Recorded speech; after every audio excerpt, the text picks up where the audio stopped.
Bapak. Ini madu ya? Ya. Madu asli atau madu apa? Madu trigonal. Madu trigonal asli. Nama saya Pak Idin Nohai. Panggilannya biasa Pak.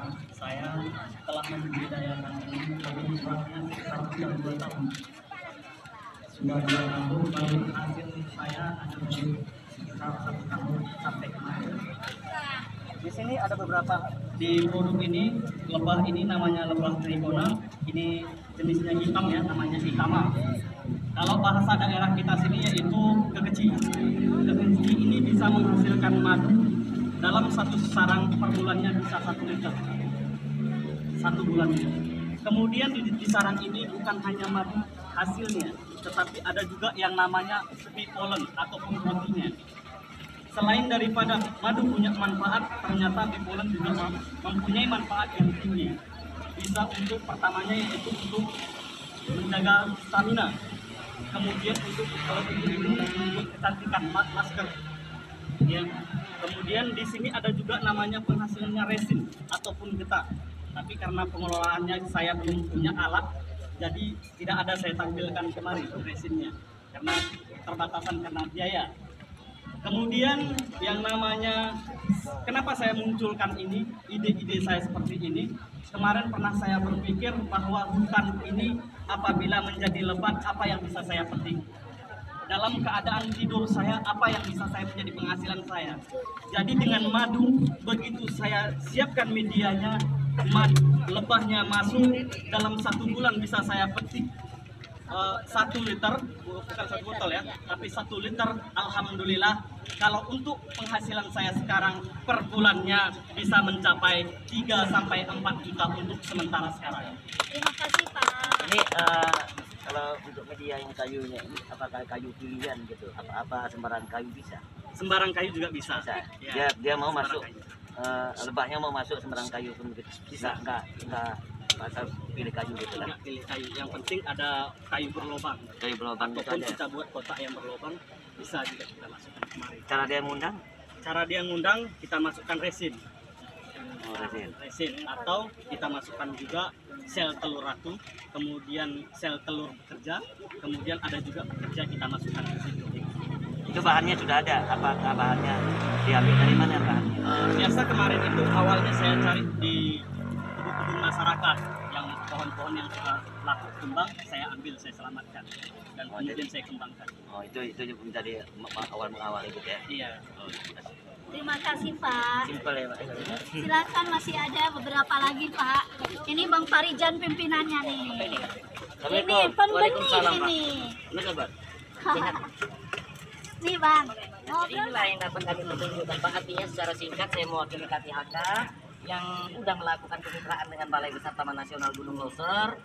Support bibit sangat kami butuhkan Pak. Artinya pemulihan ekosistem biar bisa cepat kita lakukan. Di samping itu juga kami mohon kepada Forkopimdo Aceh Tenggara ke depannya persoalan pemulihan ekosistem nampaknya nggak cukup hanya sekedar bantuan bibit Pak. Artinya ada pembinaan-pembinaan lain supaya kedepannya masyarakat bisa lalai lah, jangan lagi melakukan illegal logging dengan ada kegiatan-kegiatan lain di bawah kan begitu Pak.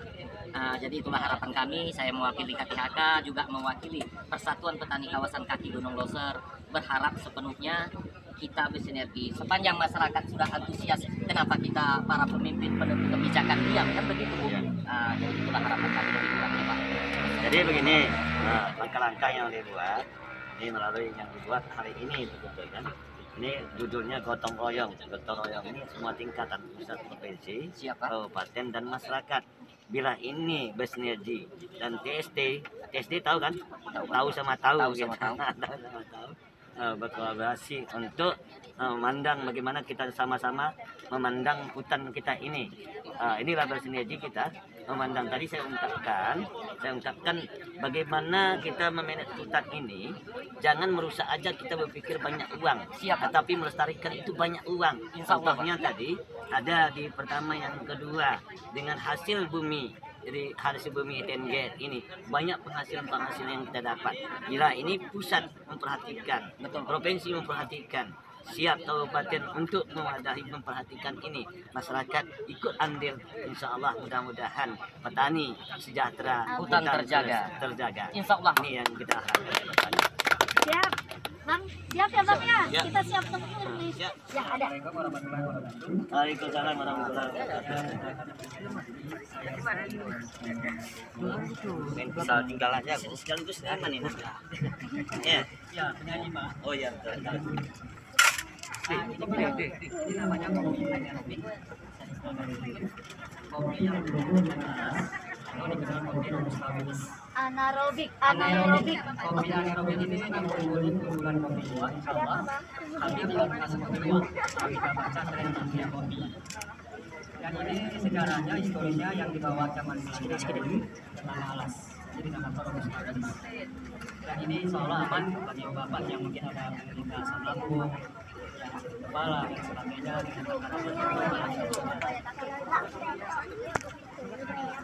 Kalau yang ini jamur susu harimau. Apa tuh Bang? Ini tumbuh di sekitar hutan sini. Jadi manfaatnya kalau kita baca itu dia membantu untuk pengobatan penyakit paru atau tuberkulosis yang sejarahnya pernah kita baca yang digunakan oleh Perdana Menteri Malaysia Tun Mahathir, Dr. Tun Mahathir Muhammad. Ini dapat fotonya. Jadi ini semuanya mudah-mudahan tidak ada berasal dari luar, semuanya berasal dari sekitar Gunung hutan Loser. Loser. Kalau ini mungkin sudah umum namanya Kunyit ya. kunyit yang difermentasi. Jadi kalau kita minum dia bisa menyerupai wine, tapi bukan wine. Kalau yang ini namanya Pak, kalau di suku Gayo namanya gume. Gume atau bahasa Indonesianya namanya wati. Wati ini bermanfaat untuk mengatasi penyakit asma. Dari apa Bang? Dari hutan juga. Oh, Ini dari dia kava. namanya. Dari kava ya. Oke. Kava kalau bahasa ilmiahnya. Kava buahnya Pak. Oh. Nah, ini contohnya. Insomnia juga. Ini menjadi teh herbal. Iya bisa jadi Menjadi es teh. atau Iya, dicampur siap. dengan Tambah kopi. lagi tuh. Dicampur dengan gula aren kalau tidak suka lain. Ya. Ada variannya. Boleh Pak dicicip dulu. Ini udah Nah, ini ready nih Pak. udah ready. Terima kasih.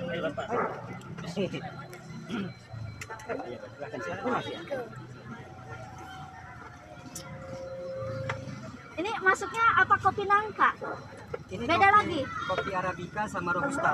Oh, nama lokalnya apa? Nama lokalnya Bukan kopi nangka. bukan. Oh, Kopi Robusta Wilis. oh. Dia per kilonya kalau kita jual di luar negeri ini sekitar 4 juta. Kalau Arabica. Tapi kalau yang kopi lokal kalau kita jual sampai ke kemarin itu ke Eropa sekitar 3 jutaan. Memang masih terbatas, masih limited edition. Oke. Karena mencari bahan bakunya kita harus bekerja sama dengan beberapa petani dengan SOP itu sendiri. Terima kasih Bang. Mari Pak.